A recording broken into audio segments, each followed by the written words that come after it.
ये सारे मसले देखो, डेली वेजर्स हैं, रहबरे खेल, रहबरे जंगलात, फिजिकल एजुकेशन टीचर जो है, और होम गार्ड्स, एसपीओस, वीडीसीस, इन सब के आशा वर्कर्स, जो भी आंगनवाड़ी वर्कर्स, हेल्पर्स, ये सारे मसले हमने हल करने। देखो वो तो जब गाड़ी रजौरी पहुंचेगी तो फिर पहले स्टार्ट तो करो, गियर तो डालो गाड़ी। क्या बात करते हैं, शुरू से करो गड्डी चलानी। सर गाओ ना सर। देखो रश्मि जी, पर कड़वे सवाल थोड़ी होते, थोड़ा जनता से आपको देख के खुश वैसे ही होती है, और आप वर्सेटाइल नेता हैं। नहीं ये नहीं, पहले बोलो ना, गड्डी में गीत है बड़ा जबरदस्त है सर। और ये एक बेटी जब उसकी शादी होती है और जब उसकी डोली उसके मायके से जाने की तैयारी होती है, तो वो अपने जो उसके फादर हैं, बाप हैं, बिल्कुल, वो अपने वालिद, अपने बाप पिताजी से मिलती है और अपने पिता को गले से मिलकर वो रोती है। बेटी और बाप का बहुत प्यारा रिश्ता और बहुत इज्जत होती है। तो वो गीत है जो अक्सर गाँव में, घरों में, और खासकर हमारे जो गुजर बकरवाल परिवार है ना, जी, वो इस शादी के मौके पर इसको गुनगुनाते हैं। चलो तो हमने भी वो गुनगुना दिया था। जी। और जब हमने वो गुनगुना दिया फिर तो धमाका हो गया सर। तो चूंकि अच्छी बात है ना, गीत तो गुनगुनाना चाहिए, और ये कल्चरल, बिल्कुल, एक कल्चर को रिप्रेजेंट करता है। सर शुरू करिए, अब इंतजार नहीं जनता। तो चलो मैं गड्डी जाए पूछे। मैं वहां पहुंचा, मैं अनंतनाग में था, और एक गुजर परिवार में शादी थी, उन्होंने मुझे बुलाया। जी। और जब मैं उस शादी में गया तो वहां की जो हमारी माताएं बहनें हैं गुजर परिवार की, तो वो आगे, उन्होंने कहा इसको बैत बोलते हैं। उनका रहना साहब बैत सुनाओ। तो मैंने वो बैत सुना दिया उनको। तो अब सुनाओ ना सर, साहब इतना इंतजार क्यों कर रहे हो? तो इसके लिए किसी गुज्जर बकरवाल की परिवार की शादी में जाना पड़ेगा। नहीं, अभी सुना दो, उनको पता है, रहना साहब सबके हैं।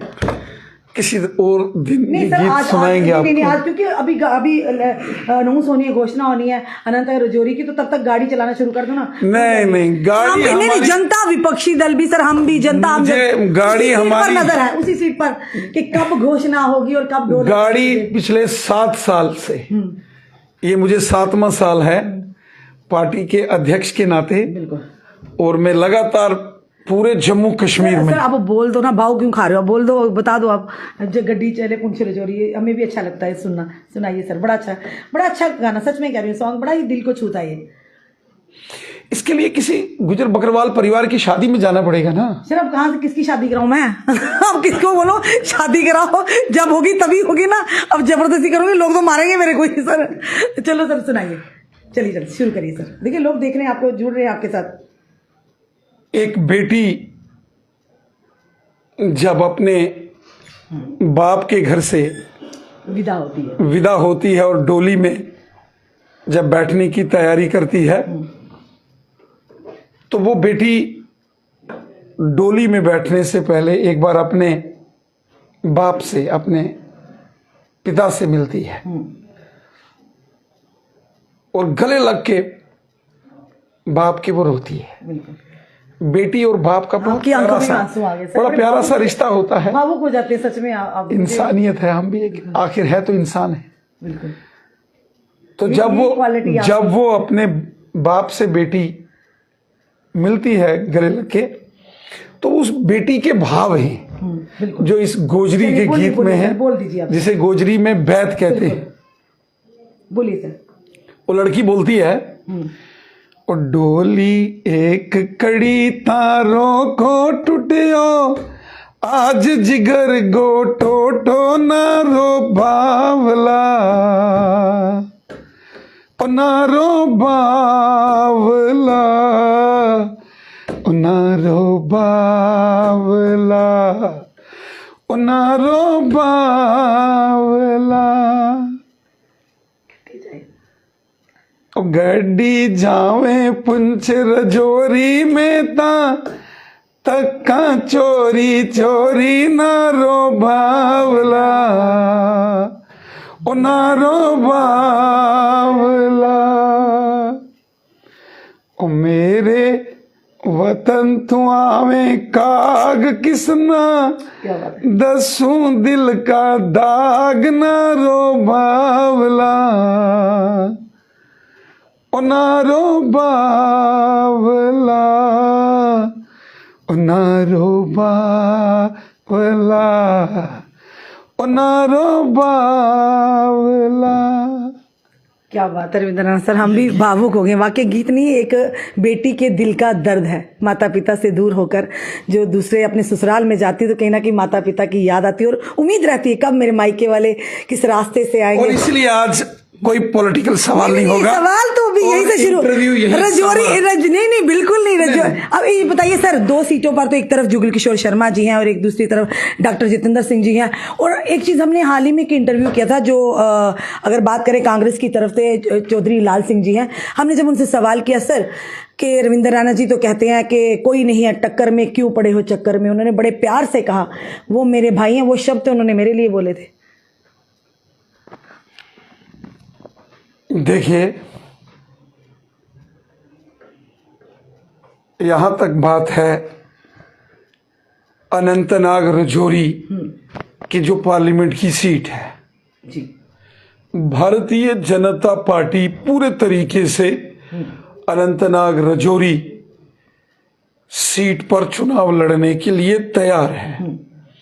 पोलिंग बूथ तक के वर्कर्स, चाहे अनंतनाग है, बिजबिहाड़ा श्री गुफवारा है, पहलगाम है, कुकरनाग है, शांगस है, डोरूशाबाद है, अनंतनाग वेस्ट काजीकुंड है, अनंतनाग मेन टाउन है, दिवसर है, कुलगाम है, दमाल हांजीपुरा, नूराबाद है, जैनेपुरा है, या हमारा पुंछ, सुरनकोट, मेंढर, थन्ना मंडी धराल, रजौरी, बुद्धल या नौशहरा।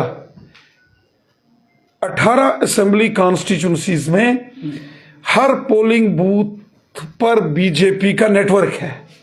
पूरी ताकत के साथ अनंतनाग रजौरी पार्लियामेंट सीट का हम इलेक्शन लड़ेंगे और जीतेंगे। पर कैंडिडेट कौन जीतेंगे, ये बताइए रविंद्र राणा जी।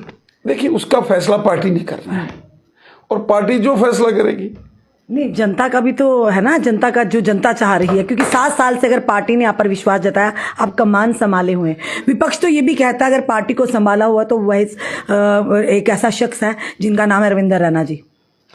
देखिए, मैं पार्टी के हमारे माननीय राष्ट्रीय अध्यक्ष श्रीमान जेपी नड्डा साहब का, माननीय प्रधानमंत्री नरेंद्र मोदी साहब का, माननीय गृह मंत्री अमित शाह साहब का और पार्टी संगठन के जितने कार्यकर्ता हैं जम्मू कश्मीर में, पोलिंग बूथ से लेके मंडल, मंडल से जिला और जिला से लेके पूरे जम्मू कश्मीर यूटी में जितने बीजेपी के कार्यकर्ता हैं, वर्कर्स हैं, मैं उन सब का शुक्रगुजार हूं, शुक्रिया अदा करता हूं कि ये मुझे 7वां साल है और ये बहुत लंबा समय पार्टी ने मुझे मौका दिया और मैंने कोशिश की है कि मैं पूरी ईमानदारी से इधर ही बैठे रहे, ईमानदारी से पार्टी ने जो जिम्मेवारी दी है इसके साथ न्याय करूं, जस्टिस करूं।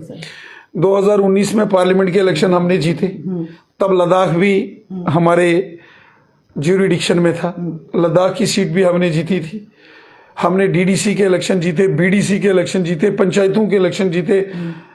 जम्मू रीजन की 37 में से 32 म्युनिसिपल कमेटी, काउंसिल और कारपोरेशन में बीजेपी जीती। कश्मीर में हमने म्युनिसिपैलिटीज जीती, बीडीसी जीते और कमल के निशान पर डीडीसी 3 कश्मीर में जीते। इस बार क्या मेरी ख्वाहिश है, अब मेरी ख्वाहिश है, चलिए बोलिए। मेरी एक ख्वाहिश है, मेरा एक ख्वाब है कि पार्लियामेंट में भी अनंतनाग रजौरी कश्मीर की सीट से कमल का फूल खिलना चाहिए और मैं पूरी ताकत के साथ कोशिश तो जरूर खिलेगा। देखिए, कोई भी जीतेगा वो रविंद्र रहना ही है, क्योंकि मैं पार्टी का अध्यक्ष हूँ। पार्टी का अध्यक्ष होने के नाते से मेरी जिम्मेवारी है कि मैं सभी सीटें महत्व क्यों है ये अनंतनाग रजौरी की सीट की हर एक की नजरें टिकी हुई हैं कि कब सामने कुछ आए, रिजल्ट आए? क्योंकि ऐसा माना जा रहा है कि सभी बड़े बड़े जो पॉलिटिकल स्टालवर्ट्स हैं, सब दिग्गज इस सीट से चुनाव लड़ना चाहते हैं। मीडिया में, सोशल मीडिया में बड़ा गाँव का दंगल होगा क्या? हमने सुना है कि मीडिया में बड़ा शोर शराबा है कि शायद डॉक्टर फारूक अब्दुल्ला साहब की नजर भी अनंतनाग राजौरी में है, मैडम महबूबा मुफ्ती साहिबा की भी नजर अनंतनाग राजौरी में है, और गुलाम नबी आजाद साहब का भी हमने नाम सुना है कि उनकी भी नजर इस सीट पर है। कांग्रेस के एक बड़े नेता हैं मीर साहब, उनकी भी हमने सुना है कि नजर, गुलाम अहमद मीर साहब, उनकी भी नजर इसी सीट पर है। सैयद मोहम्मद पीरजादा सैयद साहब की नजर इस सीट पर है। तो ऐसे बड़े बड़े दिग्गज जो हैं वो उधमपुर जम्मू मैदान में अनंतनाग राजौरी से उतरने की सोच रहे हैं। तो स्वाभाविक है जिस अखाड़े में मजबूत सियासी पहलवान होंगे उसकी चर्चा, उसकी डिस्कशन वो सुर्खियों में ज्यादा रहता है। जब उस अखाड़े में रविंद्र राणा जी उतरेंगे फिर तो चारों खाने ढांग करके मुझे ढांग करके देख लो।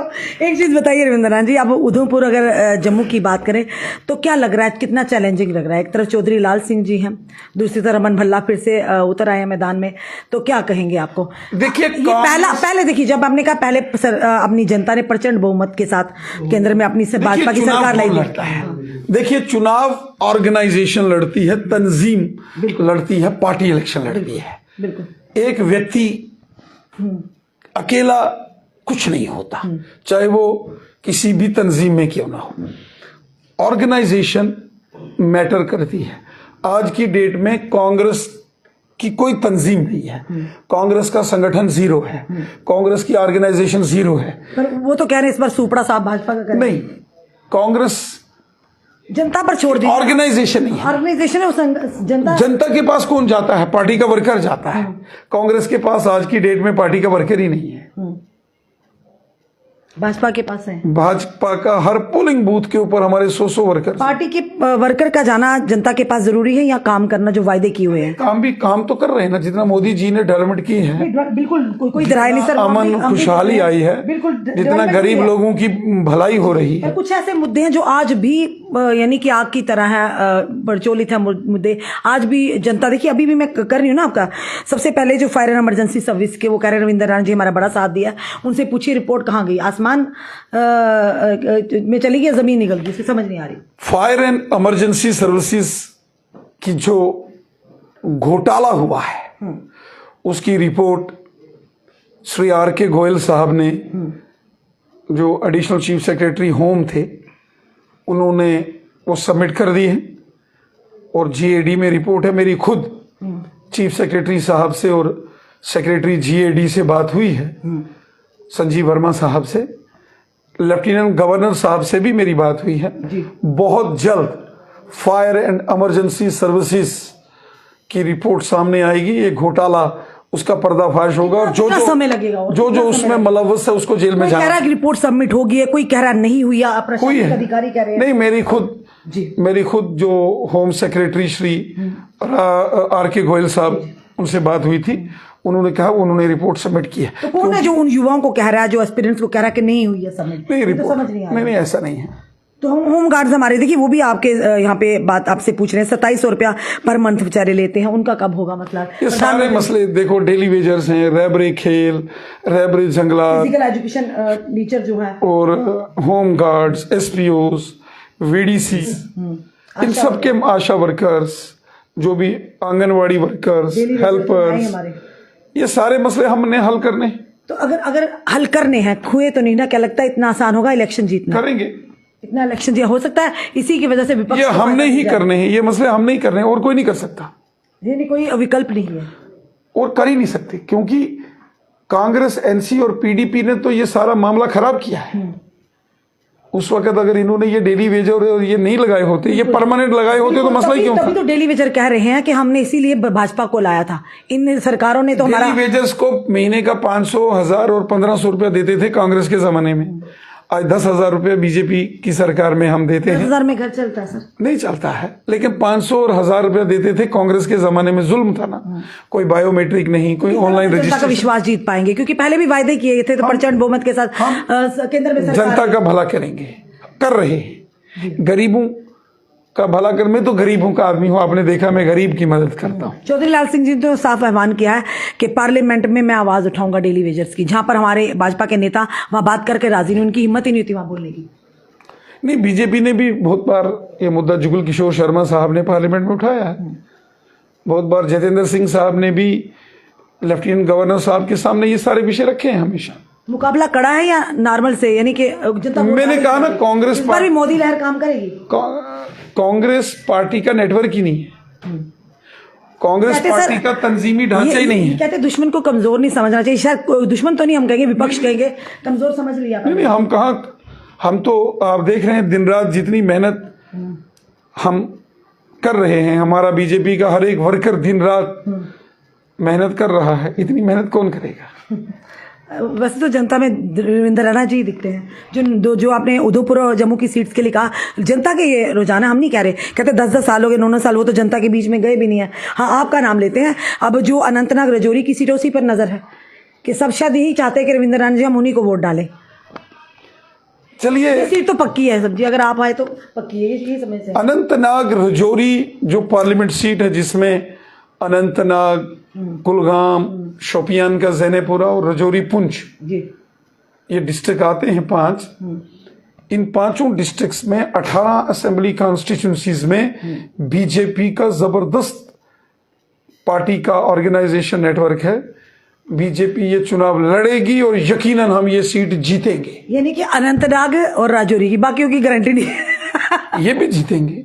जी जी, मैंने पहले कहा, यहाँ बीजेपी का जबरदस्त, वही चेहरे लाए ना, तो ये जनता कहती है कि फिर वही चेहरे। देखो, जुगल किशोर जी ने हमेशा वो जनता के बीच रहते हैं, जुगल किशोर जी। वो जनता कह रही मेट्रो भी उन्होंने चलाई थी, तक आई नहीं मेट्रो। चलिए, मेट्रो के लिए बात की थी उन्होंने कि मेट्रो एम्स हॉस्पिटल तक जानी चाहिए।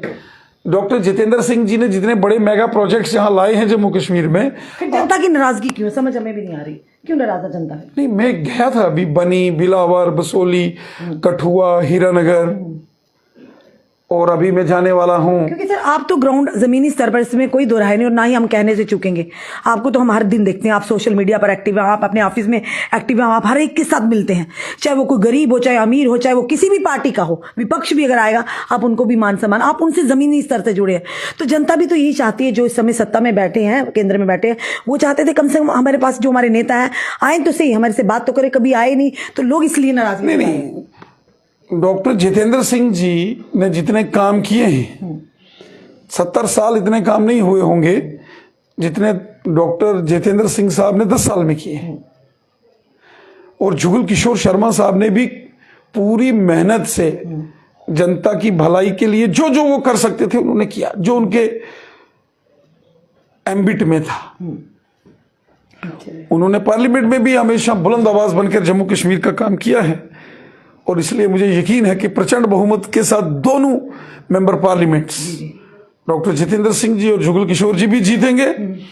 तो रही बात अनंतनाग और रजौरी की, पिटारा कब खुलने वाला है, ऐसे करके वो पिटारा कब खुलेगा? तो वहां बीजेपी पिटारा अनंतनाग रजौरी वाला कब खुलने वाला? क्योंकि नजर है सर सबकी, हम वही देख रहे हैं, इसी सीट पर क्यों नजर है, समझ नहीं आ रही क्या इसका असर? क्योंकि इस सीट पर बीजेपी सबसे ताकतवर जमात है। क्या बात है, और ऊपर से रविंद्र राणा जी का अगर नाम हो तो फिर तो सोने पे सुहागा। सर को जब भी आता है मन मुस्कुराते हैं सर। और उसके बाद देखो, जिस अखाड़े में बड़े बड़े दिग्गज पहलवान हो, लड़ाई का उस अखाड़े की तो चर्चा होती है। बिल्कुल। और सियासत के इस अखाड़े में अगर नेशनल कॉन्फ्रेंस से कहीं अनंतनाग रजौरी से सुना है कि डॉक्टर फारूक अब्दुल्ला साहब भी अंदर से, जो अंदर की खबर हमारे पास पहुंची है कि वो भी मन बना रहे हैं, और उधर से मैडम महबूबा मुफ्ती साहिबा भी मन बना रही हैं, गुलाम नबी आजाद साहब भी मन बना रहे हैं। पर तो गुलाम नबी आजाद साहब तो साथ कह रहे हैं वो भाजपा के ही हैं, यानी ए पार्टी बी पार्टी, तो साफ जनता कह रही है कि कहीं ना कहीं अंदर से खिचड़ी पक रही है सर। उनका तो नाम ही विपक्ष में नहीं आ रहा ना, खिचड़ी पक रही है सर। आप देखिए, जब अखाड़े में पहलवान उतरेंगे तो खुद पता चल जाएगा किस तरह का दंगल होता है। किस प्रकार का दंगल होगा।